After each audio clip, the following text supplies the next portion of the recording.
Estamos de volta! Você viu que no primeiro bloco teve os melhores momentos, esse arquivo Pro Beleza, super legal. Vocês gostaram? Comenta aí nas redes sociais, marca a gente, @TV Pro Beleza, que a gente reposta, tá bom?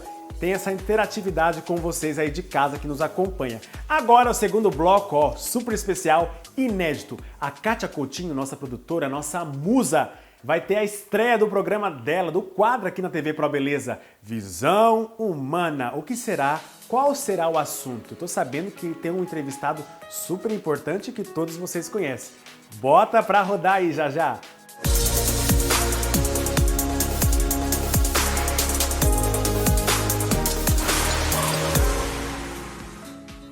Visão Humana, um quadro da TV Pro Beleza, traz um convidado muito especial. Márcio Michelazzi, o presidente do Pro Beleza, vem aqui conversar conosco sobre essa reabertura dos salões. Márcio, seja bem-vindo agora como entrevistado. A honra é toda minha, né? Cercado dessas mulheres. Conta pra gente como é que foi esse período de fechamento e isolamento para os salões e principalmente como foi para as mulheres, né? A gente sabe que o salão tem a sua grande maioria de profissionais são as mulheres, manicures, escovistas, cabeleireiras, depiladoras e muitas delas são arrimo de família. Como é que foi isso? Fala um pouco sobre isso pra gente. Foi uma situação, que eu posso usar a palavra, bastante angustiante, né? De fato, os números que nós temos são 75% de mulheres em salões de beleza. E o problema principal foi a falta de recursos, porque a gente sabe que se não há atendimento, né, não há nenhuma espécie de faturamento. Então, nós recebemos inúmeras ligações, seja através dos nossos e-mails, WhatsApps, o desespero foi grande, né? Então, assim, a gente coleciona mensagens desde pedidos de cestas básicas a pedidos de desespero mesmo, ficaram muitos meses sem saber o que fazer. Ainda que o governo federal tenha lançado o auxílio emergencial, R$600 não dá absolutamente para nada. Ainda que tivéssemos, né, essa coisa da mãe da família, que poderia ter majorado até R$1.200, a parte burocrática foi o que mais prejudicou. Então tem gente hoje, por exemplo, muitas dessas mulheres que não conseguiram efetivar um saque, né? E se lançaram clandestinamente para poder sustentar suas famílias. Então foram para as ruas, atender a ir em domicílios, que foi o que não ficou proibido nessa fase de quarentena, né, de isolamento. Mas a gente tem casos, né? Tivemos casos de manicures que também contraíram Covid, chegaram a óbito, enfim. É uma situação de fato angustiante, para não dizer tenebrosa em algum dos casos. Entendi. Márcio, eu queria saber, todo mundo tem muita dúvida, né, com relação à reabertura que foi anunciada hoje pelo governador João Dória. São 6 horas de trabalho, como é que isso vai ser? Você acha que os salões realmente estão preparados para essa reabertura? Existem 2 cenários, né? A gente sabe que nós temos um cenário de periferia, que são salões que não pararam, né, das comunidades, das periferias. Verdade. Isso a gente sabe em grandes números.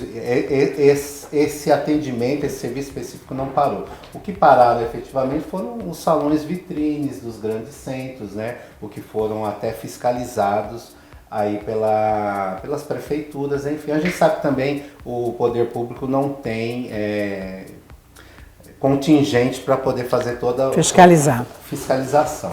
Então, 6 horas, viu, Patrícia, existe uma grande dúvida em tudo. Existe uma grande dúvida no sentido se a reabertura é algo seguro.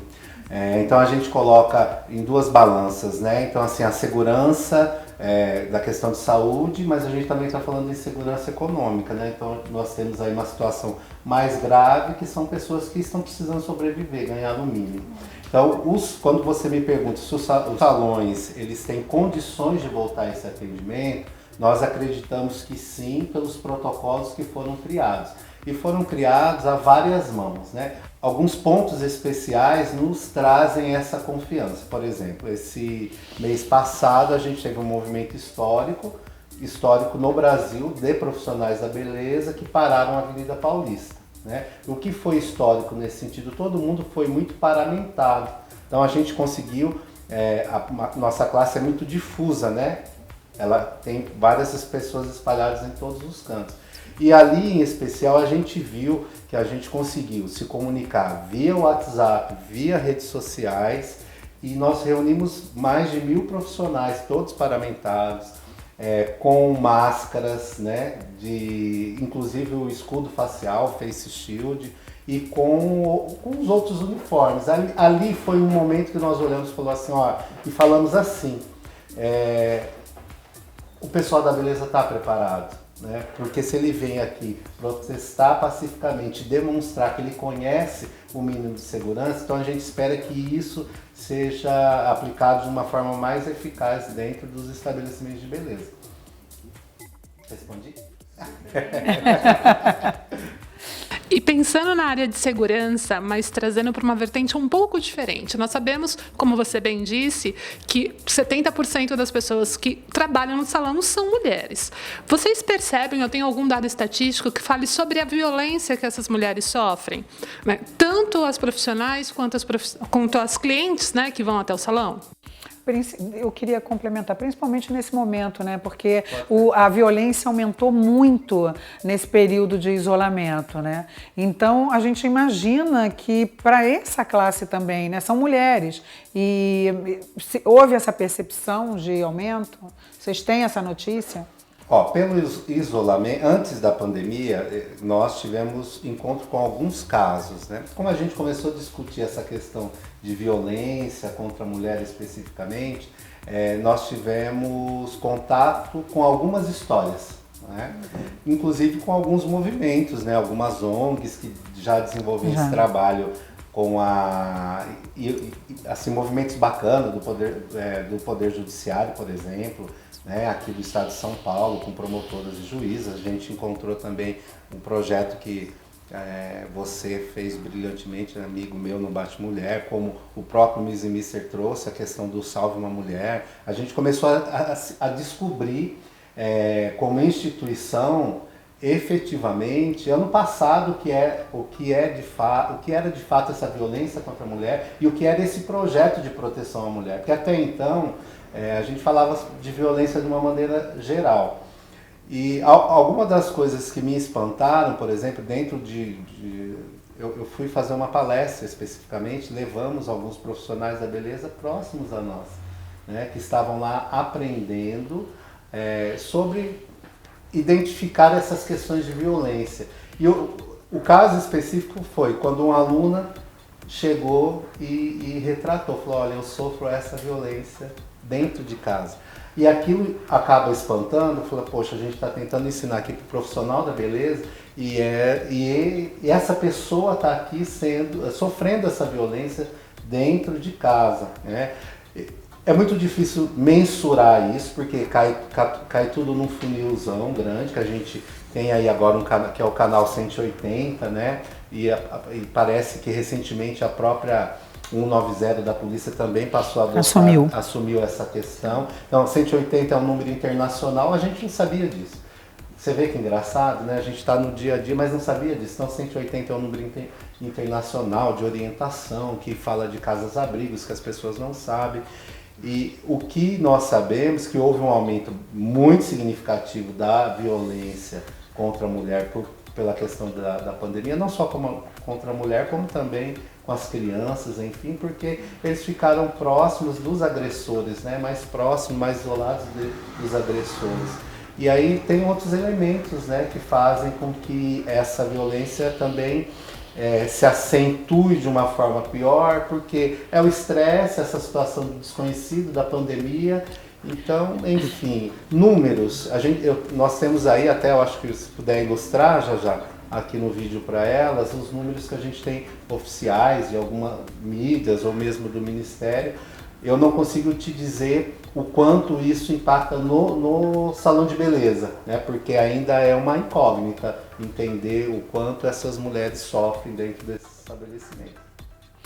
Falando de mercado de trabalho, né, e falando dessa desse novo mundo que todo mundo fala, que nós vamos ter que enfrentar, com essa crise toda que nós estamos observando, a gente entende que esse fechamento, né, há um índice bem grande de fechamento de salões, né, isso vai impactar muito o nosso mercado da beleza, mas principalmente a mulher, né?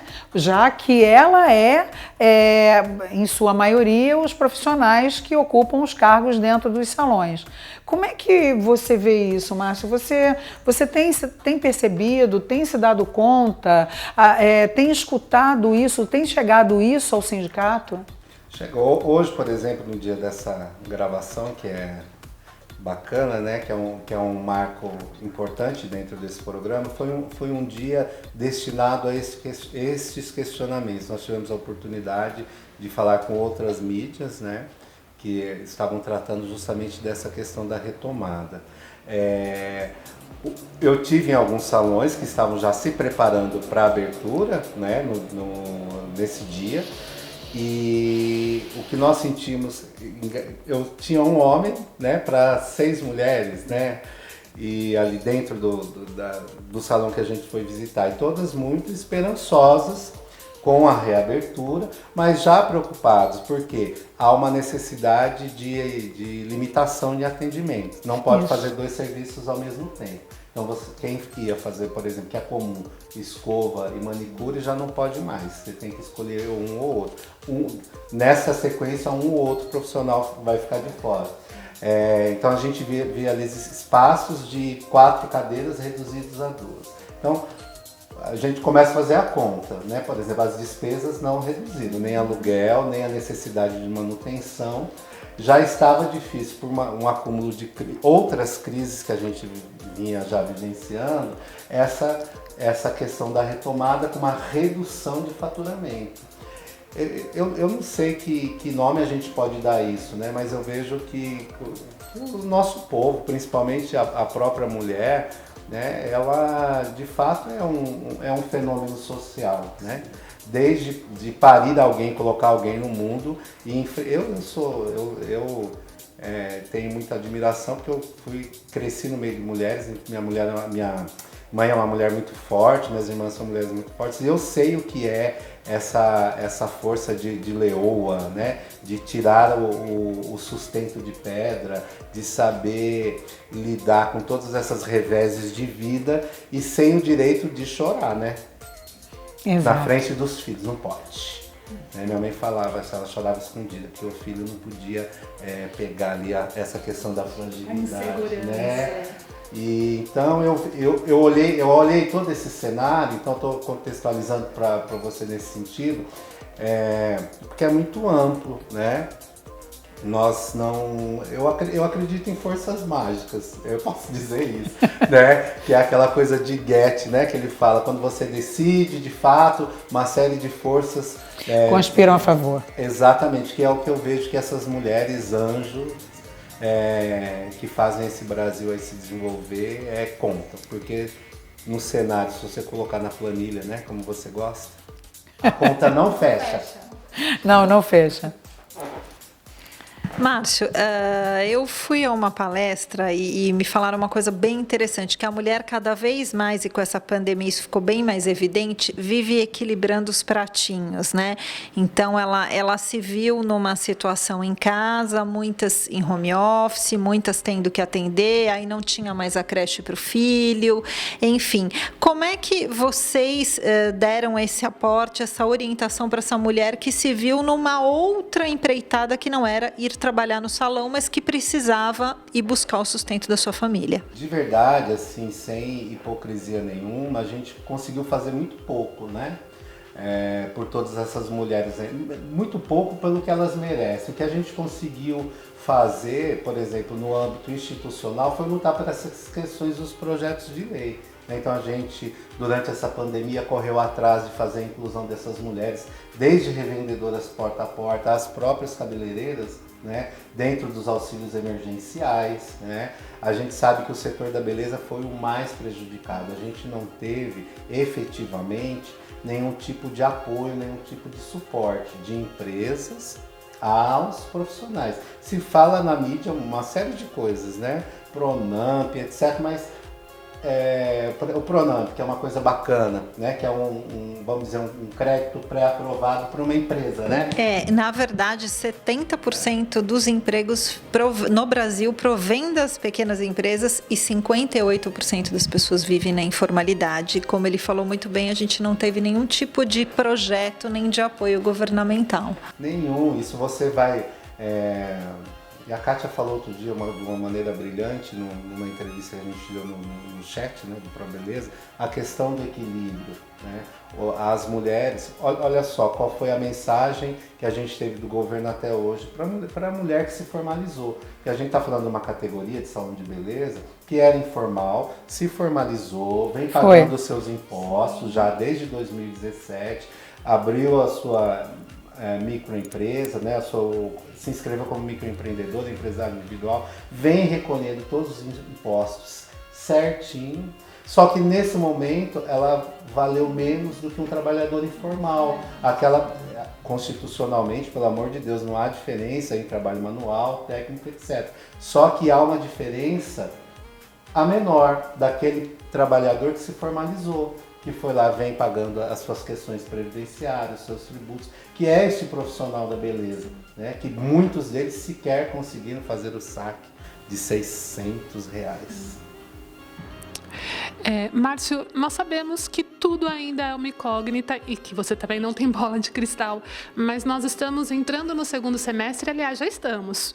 E quais são as suas expectativas em relação a todo este cenário? Bom, eu naturalmente tenho uma crença mais otimista, né, dessas questões de futuro, né? E também tenho outros elementos mais realistas que me fazem esperar o melhor. Por exemplo, quando a gente começou essa discussão de pandemia, nós temos gabinetes de crise, discussões, por exemplo, com a deputada Soraya Santos.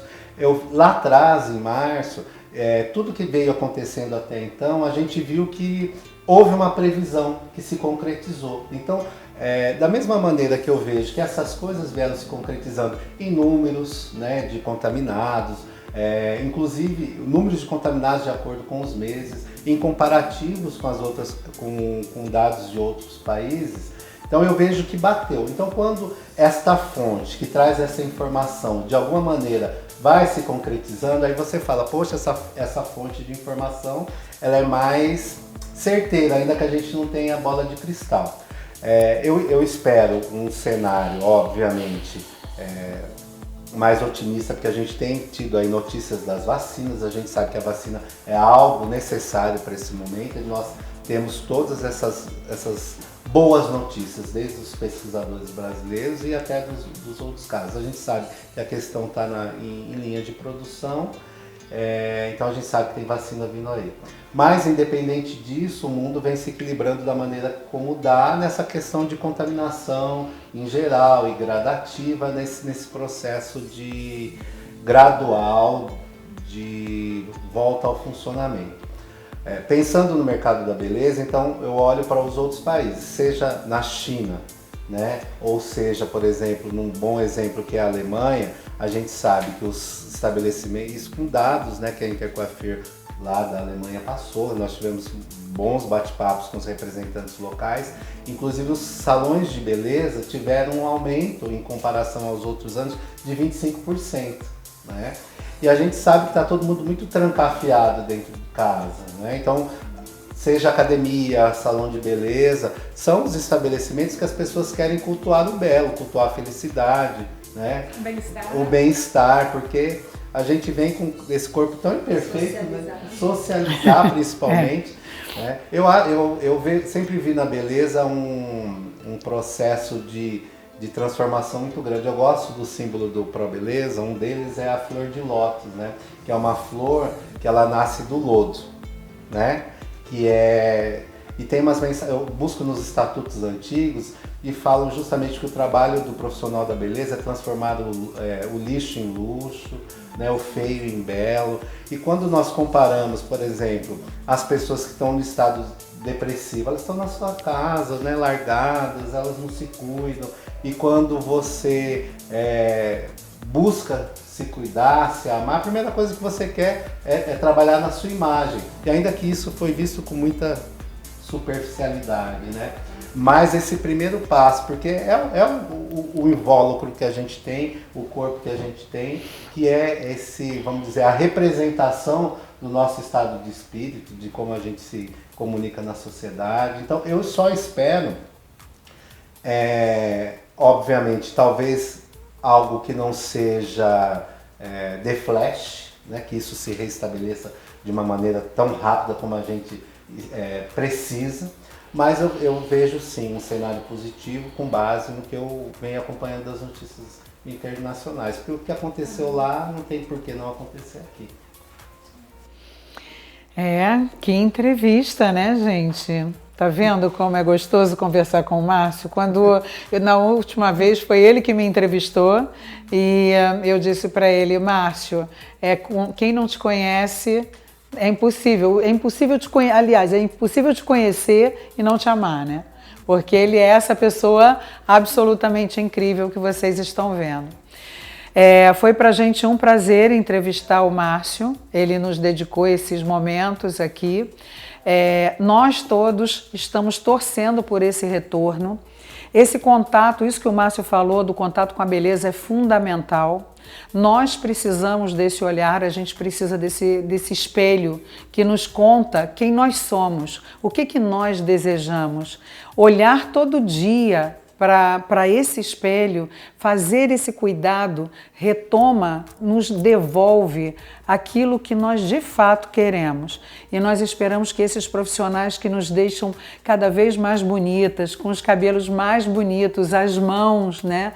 Tão gostoso de ver uma mão bem feita, que eles retomem isso com muita responsabilidade e que de fato possam encontrar essa alegria de novo de ir todo dia para o trabalho e deixar todas as mulheres mais bonitas. Boa sorte para todos nós nessa retomada. Muito obrigada.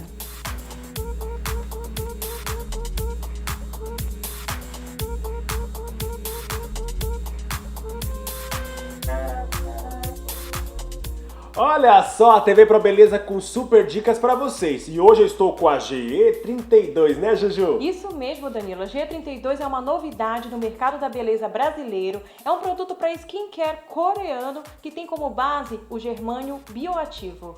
O germânio bioativo que é muito usado na terapia germânica, lá na Ásia, na Europa, não é isso? Isso mesmo, veio para ficar aqui no Brasil e já é muito conhecido entre os dermatologistas. Lembrando que quem assina aqui no país, Dr. Juan Leon. Olha esse vídeo.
Olha só como é fácil a aplicação, né, Juju? Sem estresse. Isso mesmo, Danilo. Cuidados com a pele é essencial e para quem usa muita maquiagem também, o cuidado é redobrado. É isso aí, a G32 em todos os sentidos em cuidados da pele, né, Juju? Isso mesmo, e você pode adquirir o seu kit no site. Juju, tem uma surpresa para você. O quê? Você vai receber a linha completa GE32.